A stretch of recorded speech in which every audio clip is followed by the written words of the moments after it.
Hello বন্ধুরা, তোমরা সবাই কেমন আছো? আশা করি সবাই ভালো আছো। অভিজিৎ ব্লগে নতুন একটা ব্লগে তোমাদের স্বাগত। তো তোমরা যারা চ্যানেলটাকে সাবস্ক্রাইব করে দিও যাতে নতুন ভিডিওগুলো চলে আসে। আজকে যেহেতু হনুমান জয়ন্তী তাই চলে এসেছি বড়বাজার রাজা কাটরাতে।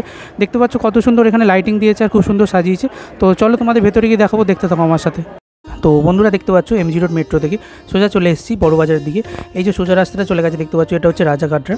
তো এইখানে খুব বড় একটা হনুমান মন্দির আছে। তো এখানে দেখতে পাচ্ছ পুরো বড়বাজারের রাস্তাটাই খুব সুন্দরভাবে শ্রীরাম পতাকা টাঙানো হয়েছে প্রতিটা বাড়িতে, এবং রাস্তার দুধারে দেখতে পাচ্ছ বড় বড় পতাকা দেওয়া হয়েছে এবং খুব সুন্দর লাগছে পুরো রাজা কাটরা রোডটা।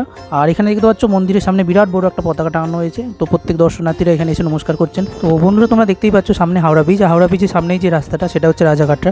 তো এখানে দেখতে পাচ্ছ খুব বড় করে হনুমান মন্দিরে পুজো হয়, তাই এখানে খুব সুন্দর একটা তোরণ করা হয়েছে আর অসাধারণ জাস্ট লাগছে দেখতে পাচ্ছ পরিবেশটা। তো আজ যেহেতু হনুমান জয়ন্তী দেখতে পাচ্ছ খুব সুন্দর রাস্তাটা সাজানো হয়েছে। দেখতে পাচ্ছ প্রচুর রিং আলো দেওয়া হয়েছে ওপরে, আর দুদিকে দেখতে পাচ্ছ প্রচুর পতাকা, আর দূরে দেখতে পাচ্ছ হাওড়া ব্রিজ। তো ভিউটা জাস্ট অসাধারণ লাগছে। আর এই হচ্ছে মন্দির। তো মন্দিরে চলে এসেছি দেখতেই পাচ্ছ। তো মন্দিরের দুপাশে পুজো দেওয়ার জন্য তোমরা নারকল পেয়ে যাবে, যেগুলো 60 টাকা করে।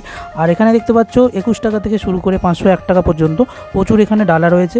আর তোমরা এখানে খুব সুন্দর সুন্দর ঠাকুরের প্রসাদও পেয়ে যাবে। এগুলো তোমরা ঠাকুরের প্রসাদ করে বাড়িতে নিয়ে যেতে পারো। তো এগুলো মাত্র 21 টাকা থেকে শুরু, আর তার সঙ্গে তোমরা 10 টাকা থেকে শুরু করে খুব সুন্দর সুন্দর এখানে জয় শ্রীরাম পতাকাও পেয়ে যাবে, যেগুলো ছোটো থেকে শুরু করে বড় পর্যন্ত বিভিন্ন দামে রয়েছে।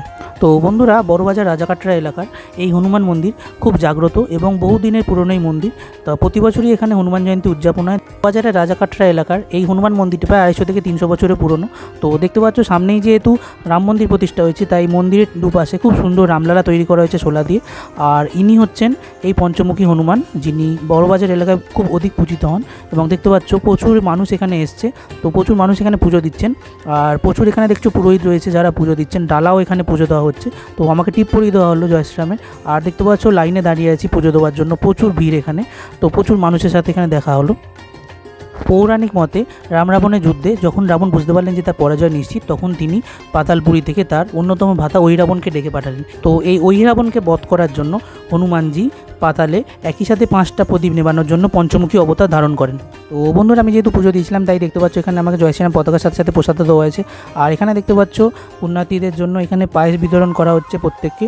তো যারা পুজো দিয়েছেন প্রত্যেকে এখানে লাইন দিয়ে পায়েস খাচ্ছেন।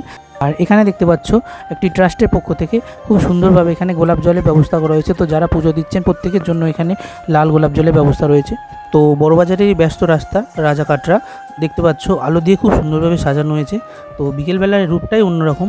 পুরো রাস্তাটা দেখতে পাচ্ছ পুরো রিং লাইট দিয়ে সাজানো হয়েছে, অসাধারণ লাগছে একদম মন্দির পর্যন্ত। সন্ধ্যেবেলা যখন 7টার সময় চারিদিক অন্ধকার করে দিয়ে এই রিং লাইটগুলো জ্বালিয়ে দেওয়া হলো, তখন একটা আলাদাই রূপ প্রকাশ পেল।